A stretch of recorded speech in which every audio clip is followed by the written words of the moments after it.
What if I told you that seduction isn't about looks, money, or even words? That the most seductive people in the world don't try to seduce at all, but instead make people chase them? Because true seduction isn't about forcing attraction, it's about becoming a force they can't resist. And once you understand this, you'll see why some people can walk into a room and instantly control the energy, while others struggle to even be noticed. This is the silent art of seduction. And by the end of this video, you'll know exactly how to use it.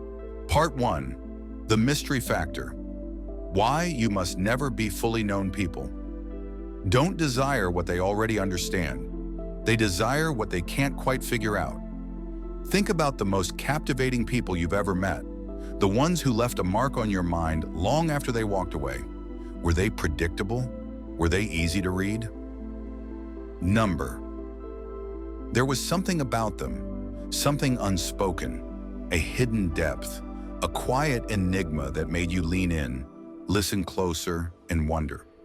That's because mystery creates obsession. The human mind is wired for curiosity. The moment we think we have all the answers, we lose interest. It's the unknown, the unresolved, the unanswered that keeps us up at night. And the same principle applies to attraction. The most seductive people in history, the ones who ruled hearts and minds, understood one thing: to be fully known is to be forgotten. When you reveal too much, you become predictable. And what is predictable is boring. But when you hold back, when you become a puzzle with missing pieces, you create an invisible thread that pulls people toward you. They don't just want to know you, they need to. They replay your words in their head, searching for hidden meaning. They analyze your silence, wondering what's left unsaid. They crave the missing pieces of the puzzle you refuse to hand them. This is how you become unforgettable. How to apply this instantly. Don't be an open book. Let people wonder. When they ask a question, don't always give the full answer. Leave something unsaid. Speak with purpose, not just to fill silence. When you speak less, your words gain weight. When you pause, people lean in. Reveal yourself slowly, like a novel with chapters. Let them earn each new piece of you, one page at a time. Because the moment they think they know you completely, the spell is broken. Part 2. The push-pull effect. Mastering emotional contrast. Seduction is not a straight line. It is a rhythm, a dance, a carefully orchestrated game of contrast. Too much attention, and you become expected. Too little, and you become forgotten. The secret is in the in-between, the tension between presence and absence, between warmth and challenge. It's the anticipation, the uncertainty, the moment where they ask themselves, do I truly have them? This is the essence of the push-pull effect. Think of the most intoxicating connections you've ever had. Were they steady and predictable? Or did they keep you guessing, craving, questioning? People don't fall for what is given freely. They fall for what is just out of reach. A fire burns brightest, not when it is fully fueled, but when it is stoked just enough to keep it alive. This is how attraction works. By feeding desire, then pulling back just before it's satisfied. The push-pull formula. Push. Give them a taste of your warmth, your presence, your attention. Make them feel seen.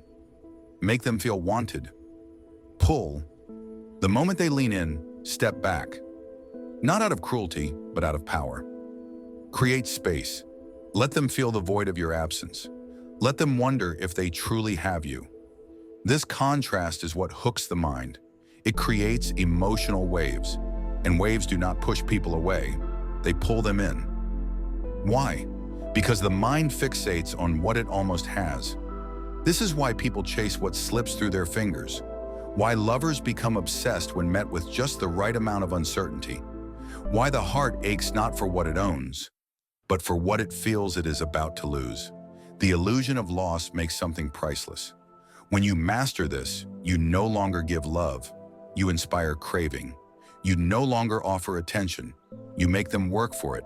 And the more they invest, the deeper they fall. Part 3. The power of presence. Why less is more. Some people walk into a room and the energy shifts. They don't have to speak loudly. They don't have to demand attention. Yet eyes are drawn to them, conversations slow, and an invisible force surrounds them. What is this power?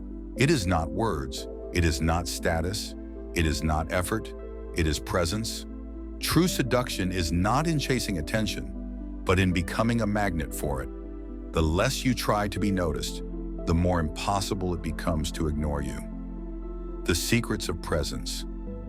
Stillness speaks louder than motion. Most people fidget, rush, and over-explain. They fill silence because they fear it. They move too quickly, speak too fast, and seek validation in the response of others. But those who command attention do the opposite. They pause, they breathe, they move with intention. When you slow down, people lean in. When you embrace silence, others rush to fill it.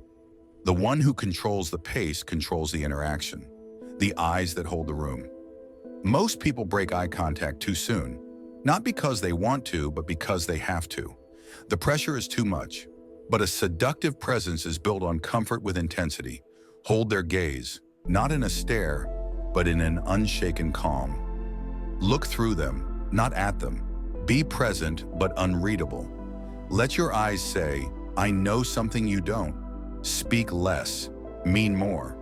Weak people talk to prove themselves. Strong people let their presence do the work.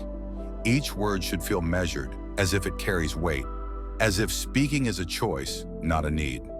The less you explain, the more people fill in the gaps, and their imagination will always be more powerful than anything you could say. The gravity of mystery. Ever noticed how the most captivating figures in history weren't the ones who spoke the loudest, but the ones who revealed the least?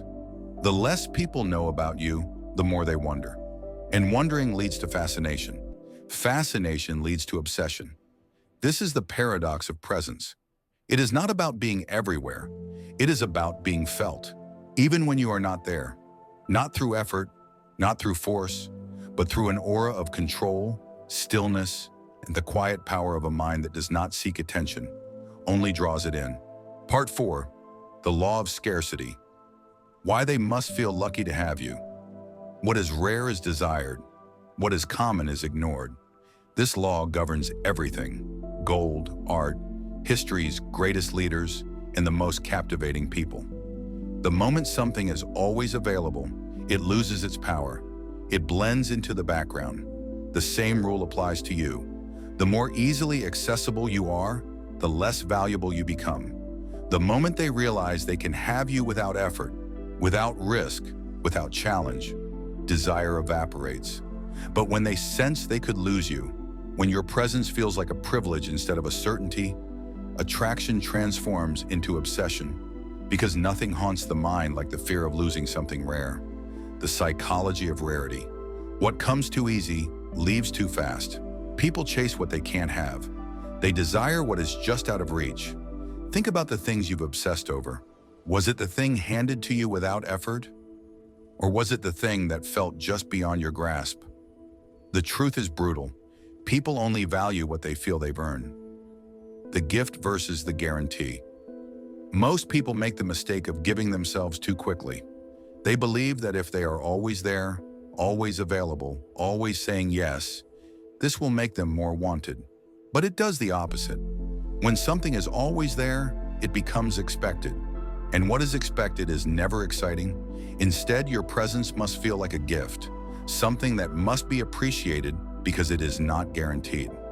The art of being just out of reach. The secret is not distance, but contrast. Give enough to make them feel wanted, but not enough to make them feel secure. Show them interest, but not surrender. Make them feel they could have you, but never fully. This creates tension, and tension breeds desire. How to apply this instantly? Have a life so full that your absence is felt. When you disappear, they must feel the void. Give just enough to create longing. When you leave, they must wish you had stayed a little longer. Let them wonder if they truly have you, because the moment they know, the moment they feel certain, the spell is broken. This is the paradox of attraction. Not in being available, but in being almost unattainable. Not in being wanted, but in making them feel lucky to have you at all. Most people think seduction is about getting people to like them. But the truth? Seduction is about making them afraid to lose you. Because at the end of the day, attraction isn't about looks, wealth, or even charm. It's about how you make them feel about themselves when they're around you. Master mystery, master emotional contrast, master presence, and master scarcity. Do this, and you won't have to chase. They will come to you. If this video opened your eyes, like and subscribe for more. And tell me in the comments, what's the most seductive trait you've ever seen in someone? See you in the next one.